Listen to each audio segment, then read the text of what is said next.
If you are searching for study tips, then this video is for you. Keep watching till the end. तो hey guys, welcome to channel. आज हम इस video में करने वाले हैं कुछ स्टडी टिप्स के बारे में बातें जो कि आपको डेफिनेटली हेल्प करेगी। हम जानने वाले हैं इस वीडियो में कि पढ़ते वक्त हमें क्या क्या ध्यान रखना चाहिए। और बेसिकली इस वीडियो का जो टाइटल होने वाला है, मेन फोकस जो होने वाला है इसमें, वो हमारा उस पर होने वाला है कि स्टडी हार्ड नॉट स्मार्ट। मतलब सब बोलते हैं ना ऐसा कि उल्टा बोलते हैं सब कि स्टडी करो बट हार्ड नहीं, स्मार्ट। बट मैं आपको क्या बताऊंगा कि स्टडी करो हार्ड प्लस स्मार्ट, दोनों का एक मिक्सचर होना चाहिए अच्छा सा, ठीक है। ना ही उधर ना ही इधर, बीच में एकदम मिक्सचर, ठीक है। तो हम आज बात करने वाले हैं कि हम स्टडी दोनों तरीके से कैसे कर सकते हैं, स्मार्टली एंड हार्डली। क्योंकि अगर तुम हार्ड वर्क नहीं करोगे तो आगे तुम सर्वाइव नहीं कर पाओगे। अगर आप स्मार्ट वर्क नहीं करोगे तो आप अच्छा स्कोर नहीं कर पाओगे। तो दोनों ज़रूरी हैं, दोनों सीखना जरूरी है। तो सीखते हैं इस वीडियो में कुछ ऐसी स्टडी टिप्स जो आपको हार्ड एंड स्मार्ट बनाएगी इन द स्टडी। जैसे गाइस मैंने आपको बताया स्टडी टिप्स के बारे में बातें होने वाली है, तो ये हैं कुछ स्टडी टिप्स। और भी स्टडी टिप्स है, पहले इन्हें डिस्कस करते हैं, देन फॉरवर्ड करेंगे, ठीक है। तो देखो, पहला जो हमारा, और एज टाइटल जैसे कि मैंने बोला कि हमारा टाइटल होने वाला है हार्ड प्लस स्मार्ट, ओके। तो जैसे कि मैंने बोला फर्स्ट, तो फर्स्ट हमारा जो क्या है टॉपिक नहीं है, हमारा फर्स्ट पॉइंट है recall everything that you have study. मतलब जब भी हम कुछ भी पढ़े, हमने सपोज दैट मैं एग्जांपल लेता हूँ केमिस्ट्री का, ठीक है। केमिस्ट्री में हमने सपोज दैट कोई चैप्टर पढ़ा ऑर्गेनिक का, उसमें हमने कोई रिएक्शंस पढ़े, उसमें कैटलिस्ट होते हैं, कैटलिस्ट का नाम होता है, और भी बहुत सारी कंपाउंड होता है जिनका प्रेजेंस में वो रिएक्शन होता है। तो हम उसे पढ़ लेते हैं, फिर बाद में थोड़ी देर बाद उसको एकदम से पढ़ के रख देते हैं। हम सोचते हैं पीछा छूट गया, हो गया काम, ठीक है। बट हमें क्या करना है, एक्चुअली हमें क्या करना है, 5 मिनट के लिए जो भी हमने पूरा लास्ट 1 आवर में हमने पढ़ा है उसको रिकैप करना है। रिकैप इन द सेंस कि अब ये नहीं जैसे 1 आवर में पढ़ा वैसे ही, तो आपके 2 आवर मतलब 1 और घंटा ख़राब हो जाएगा। तो 1 और घंटा ख़राब नहीं करना, हमें 5 मिनट में रिकैप करना है। मतलब एकदम दिमाग में आँख बंद करके ऐसे सब कुछ सोच लो, जो जो पढ़ा है, जो जो एक भी चीज़ नहीं छोड़नी, सब कुछ छोड़ना है। मतलब सब कुछ रिकॉल करना है हमें, ठीक है। इससे आपका क्या होगा कि वो आपको दिमाग में फिर से आ जाएगा और एकदम क्लियर हो जाएगा, आपको याद रहेगा। ये लर्निंग एबिलिटी के लिए सबसे बेस्ट चीज़ है रिकैप करना, ठीक है। दूसरी चीज़ है राइट एवरीथिंग। हाँ, जब भी आप कुछ भी करें, अब मैथ्स के लिए तो कंपलसरी है लिख कर करना, क्योंकि मैथ्स माइंड में नहीं होगी, वो दूसरी मैथ्स उसे मेंटल मैथ बोलते हैं जो माइंड में होती है। इस वाली मैथ्स को अगर आप करते हो तो आपको रिटर्न प्रैक्टिस करनी ही पड़ेगी। बट अदर सब्जेक्ट्स लिए केमिस्ट्री, फिजिक्स, इंग्लिश, ज्योग्राफी वगैरह जो भी आप पढ़ते हो उसे लिख कर करो और उसके नोट्स बनाओ, ठीक है। लिख कर करो उसको। और कोई भी टॉपिक हो आप उसको भी याद कर लो तो एक बार लिख लो उसको, बहुत ज़्यादा आपके लिए ज़रूरी होगा, बहुत ही ज़्यादा। और आपको एकदम लिखे हुई, जब आप कुछ चीज़ें लिखते हो ना, तो एक तो आपके जो दिमाग में कन्फ्यूजन्स होती है वो दूर होती हैं और आपको जल्दी लर्न होता है, ठीक है। तीसरे पॉइंट पे फर्दर प्रोसीड करते हैं, keep water with you, it's make you feel fresh. और ये साइंटिफिक पॉइंट भी बोल सकते हैं हम इसको। हम जब भी पानी पीते हैं तो हमें फ्रेश फील होता है।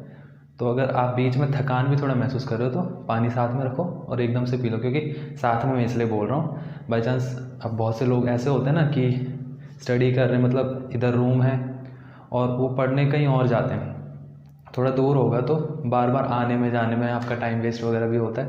तो थोड़ा बहुत मैनेज वैसे कर लेते हैं, बट साथ में रखोगे तो थोड़ा अच्छा रहेगा आपके लिए, ओके। तो देखो, अब फोर्थ पे make timer in phone for the subject. अब कुछ बच्चे ऐसे होते हैं जो कि अगर एक क्वेश्चन नहीं हो रहा तो मतलब वो उसे करते ही रहेंगे जब तक नहीं होगा। मैं भी उनमें से ही हूँ थोड़ा बहुत, बट अब थोड़ा सुधार लिया है कि जब तक नहीं होगा करते ही रहेंगे। उनमें थोड़ा वो आ जाता है कि हमसे क्यों नहीं हो रहा, तो वो करते ही रहते हैं। बट हमें क्या करना है, हमें अपना टाइम मैनेज करना है। और ये बात भी सही है कि जब तक ना हो तक करते रहो, बट वो तब जब आपके पास सफिशिएंट टाइम है, आपके पास आगे कुछ काम नहीं है। बट हमारे पास तो डेली हमने टाइम टेबल बना रखा है कि हमें ये करना है डेली, तो काम है हमारे पास। तो हमें क्या करना है सिंपली टाइमर लगाना है फ़ोन में। जैसे एक सब्जेक्ट पढ़ रहे हो आप 1 घंटा, तो जैसे ही टाइमर बजा आपको उस सब्जेक्ट को छोड़ देना, चाहे कितना भी हुआ हो, उसको नेक्स्ट टाइम निकाल के फिर से करना, ठीक है। तो छोड़ देना उसको, इससे क्या होगा, आपका टाइम मैनेज होगा अच्छे से, ओके। तो स्टडी स्मार्ट, इधर स्मार्ट वाला तरीका आया, और लिखने वाले में हार्ड वर्क वाला थोड़ा, उधर आप स्मार्ट नहीं कर सकते पढ़ के एकदम डायरेक्टली हो गया, ऐसे नहीं कर सकते। तो देखो नेक्स्ट बढ़ते हैं। हाँ, इस पे थे हम फील फ्रस्ट्रेटेड। ये बहुतों के बच्चों के साथ होता है कि पढ़ते पढ़ते वो सोचते हैं कि हमारा ये नहीं हुआ वो नहीं हुआ, फिर उसका अगले पे भी ध्यान नहीं जाता। तो फ्रस्ट्रेटेड फील मत करो, बैठो एक जगह आराम से। अगर आप फ्रस्ट्रेटेड फील कर भी रहे हो ना तो छोड़ दो उधर ही पढ़ाई उसी टाइम पर और बैठ जाओ एक जगह। उधर आप आंखें बंद करके एकदम ऐसे सेम लॉन्ग ब्रीथ लो, ठीक है। एंड अगर उससे भी कुछ नहीं हो रहा, बहुत ज़्यादा दिमाग खराब, तो लेट जाओ थोड़ी देर के लिए कहीं भी, जहाँ भी आप पढ़ रहे हो तो लेट जाओ थोड़ी देर के लिए, जिससे आपको रिलैक्स फील होगा थोड़ा। एंड कुछ मत सोचो, do not think nothing about everything.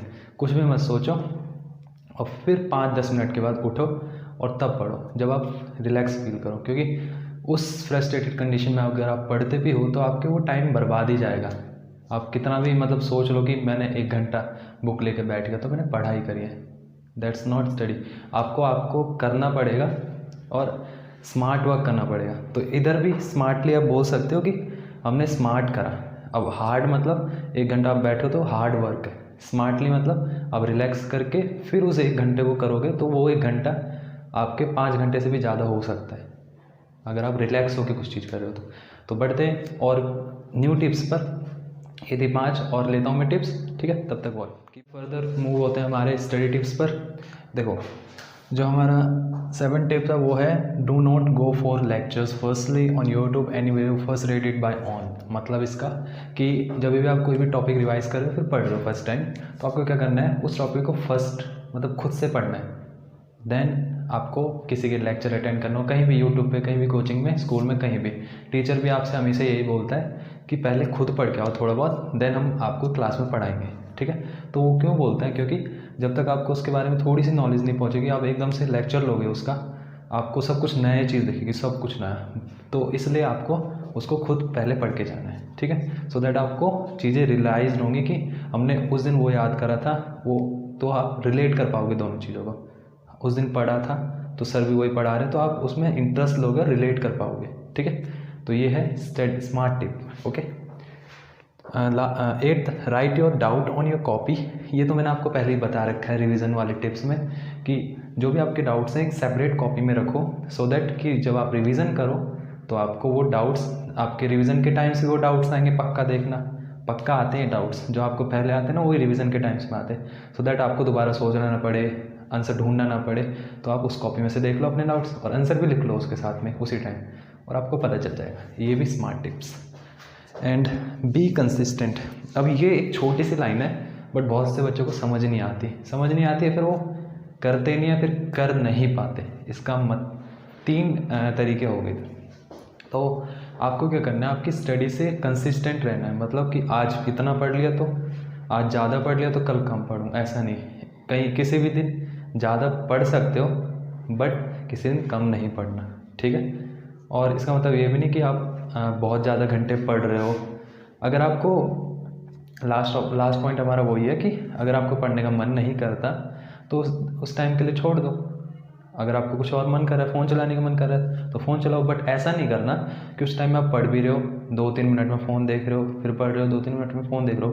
हाँ, वो चीज़ कर सकते हैं हम, बट जब हमारा कुछ इंपॉर्टेंट काम हो, मान लो मैम कुछ भेज रही है बार बार, कुछ क्वेश्चन, कोई डाउट पूछ रहा है, तो उसमें हो जाता है डाउट बता दो उसको। तो ये मत समझना कि मैंने उसका डाउट सॉल्व करा तो मेरा टाइम बर्बाद हुआ, ऐसा नहीं है बिल्कुल भी। आपका ही उससे फ़ायदा हो रहा है कि आप किसी का डाउट सॉल्व कर रहे हो, तो आपको वो कंसेप्ट क्लियर हो रहा है और ज़्यादा, तभी तो आप एबल हो डाउट सॉल्व करने के, है ना। उसको समझ आ रहा है तो आपको भी समझ आ रहा है, आपके भी क्वेश्चन बहुत सारे हो गए, ठीक है, अच्छे से। तो ये मत समझना डाउट आपके टाइम बर्बाद हो रहा है, बट इसे हम एज अ स्मार्ट वे ले तो आपके पास टाइम कम है, तो आप डाउट जितने टाइम में सॉल्व करते हो, आपका जितना टाइम उसमें गया, तो आप एक्स्ट्रा आवर उसके लिए निकालोगे अपनी एक्स्ट्रा स्टडी के लिए, ठीक है। क्योंकि आपका वो 1 घंटा है तो आपके लिए बेनिफिशियल, बट बर्बाद तो हुआ ना, बर्बाद नहीं कह सकते बट निकला तो गया, आपने अपनी ऊपर नहीं करा वो, ठीक है, अपनी स्टडीज़ के लिए, ठीक है। तो आपको 1 घंटा आपको निकालने लग से, और आपका फ़ोन चलाने का मन कर रहा है तो उस 1 घंटे में आप कुछ नहीं करोगे, बस फ़ोन चलाओ, जब तक आपका दिल नहीं भरता चलाओ, ठीक है। और जब आपका दिल भर जाए तब स्टडीज़ पे आओ, क्योंकि बहुत ज़्यादा दिमाग ख़राब हो जाता है जब फ़ोन और स्टडीज़ आप करते हो। एक्सपीरियंस कर चुका हूँ मैं भी, और आप भी करते होंगे, इसलिए मैं आपको बता रहा हूँ, ठीक है। तो ये थी कुछ study tips according to me. Apply करना, देखना कुछ होता है नहीं, अगर होता है तो फॉलो करना चैनल को मेरे को। और इस चैनल पे तो आपको पता ही है आपको क्या क्या मिलने वाला है। अगर न्यू हो तो सब्सक्राइब कर लेना। और बता देता हूँ आपको, इस चैनल पे आपको मैथ्स के concepts and study tips related to any subject, ज़्यादातर मैं फोकस करूँगा पीसीएम वगैरह पर, बट वैसे भी किसी और कर देगा, ठीक है। तो सब्सक्राइब कर लेना और अपने दोस्तों के साथ शेयर जरूर करना। तो गुड बाय, मिलते हैं किसी और मैथ्स कंसेप्ट वाली वीडियो में, स्टडी टिप्स वाली वीडियो में। Good bye.